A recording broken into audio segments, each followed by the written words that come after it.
Hi, my name's Eric Anderson. This is my second video. Today I want to talk to you about, sorry about the noise, someone's having their roof worked on, but back to what I was talking about. This is my second video, if everything goes as planned, and today I want to talk to you about everything that it takes and how long it takes to like compost food out of your refrigerator that you would normally just throw out.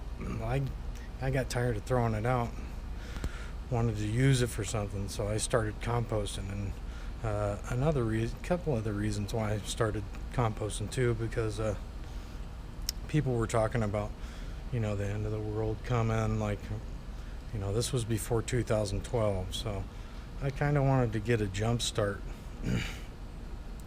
And watching like movies like Waterworld, where essentially dirt is like the gold standard or whatever,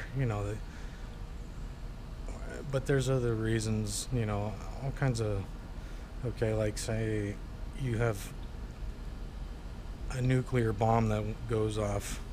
I wanted to essentially have soil that I had that was clean, that didn't have radioactive dust or whatever, and the point was to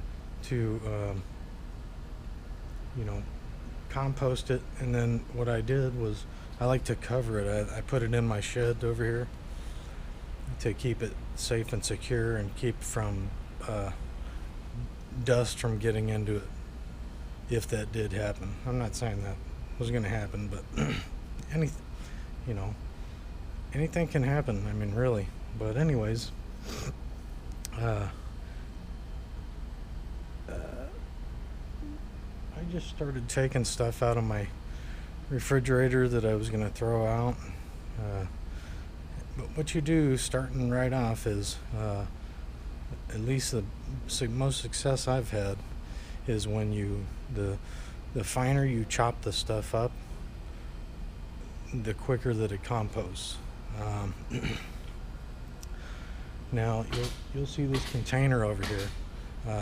This is full of sand that I bought like from Home Depot. It's clean sand, and essentially I added that not only for more stability or whatever, but also so it creates like a grinding action, and any big particles, it kind of hopefully grind them up into smaller particles. But essentially I had a composter in the corner over here, and it was one of those ones that's kind of mechanical. You can turn it over, and then lock it. And I used to essentially almost every day I would come out and at least check on it, or at least turn it over. I turned all the stuff around. And I also wanted to mention I had a collector in the bottom, because what comes out is what they call tea, and it's like a disgusting brownish black substance. Looks really nasty. And I saved that because, well, I'm not like a weirdo or anything, but I saved it, and then it would still be wet, so I would use it actually as the water, and I would dump the nutrients back into the soil that was inside the composter. So essentially it took quite some time. The amount of effort that goes into it, like chopping stuff up with your bare hands, if you can find a better way to chop the stuff up beforehand, and to go easier on your body, I would recommend doing that. I did make a few mistakes along the way, but mind you, this soil has never touched the ground. The point of that is because you don't know what poison is already, if people came along and sprayed bug poison or whatever on the ground. So I wanted to keep it off the ground and essentially grow my own food, and I actually did that. I had I grew basil and tomatoes, but unfortunately I wasn't able to use them because my sister's dog ate them. And ever since then I stopped. I didn't grow anything in it because a lot of circumstances have happened over the years. But hopefully, if I get a little more into this, a little more income or whatever, I can show you more ideas. Not only ideas, but hopefully some plants that I've grown out of that, and they were really good when they grew. But the mistakes that I made was you don't put bread. I figured, oh well, bread is made of wheat, and wheat is compostable, and you know, so I'll do that. And that's not a good thing because there's bread mold. Not good. So I stopped doing that immediately. I heard that from someone and I stopped doing it. Luckily I didn't get any kind of mold, because there's certain things with composting too that I've heard happen where people get like staph type infections from bacteria or something like that, flesh eating bacteria, and it was really kind of nasty. So I try to limit how much I touch it. I actually touch it. I actually don't really even touch it. I usually wear gloves and do use a shovel, but you know, if I were you, I would even go as far as to wear goggles when I messed with dirt like that, composting, because there's a lot of nasties in there. So yeah, one of them was the bread mold. Luckily it didn't happen. And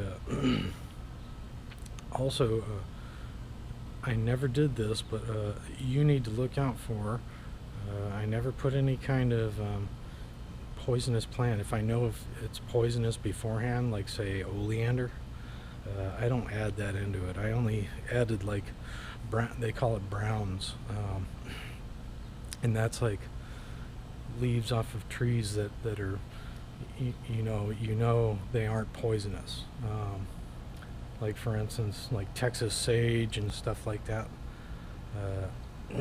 mulberry trees, you know, trees like that I try to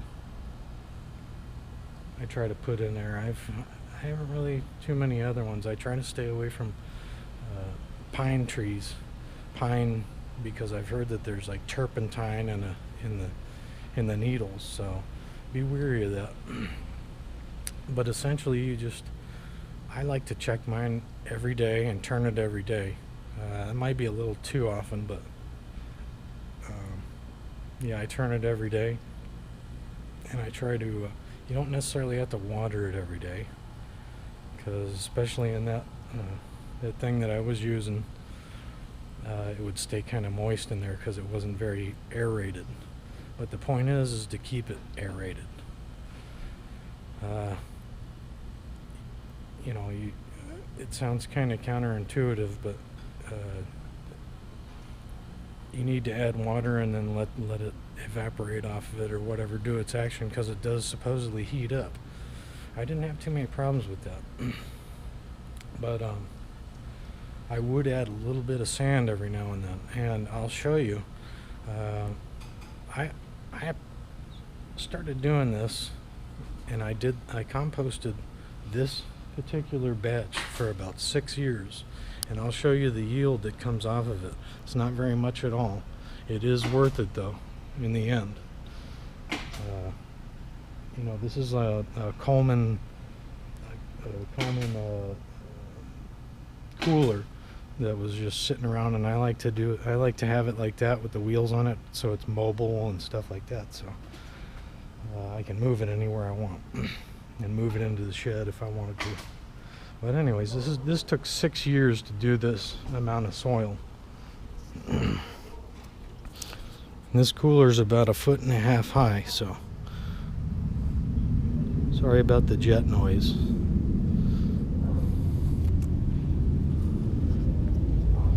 So anyways,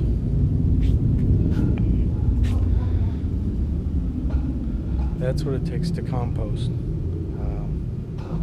Hopefully in the future, I'll be able to show you more about composting. So hope to see you soon. I got a lot of ideas coming up and a lot of hopefully videos coming out.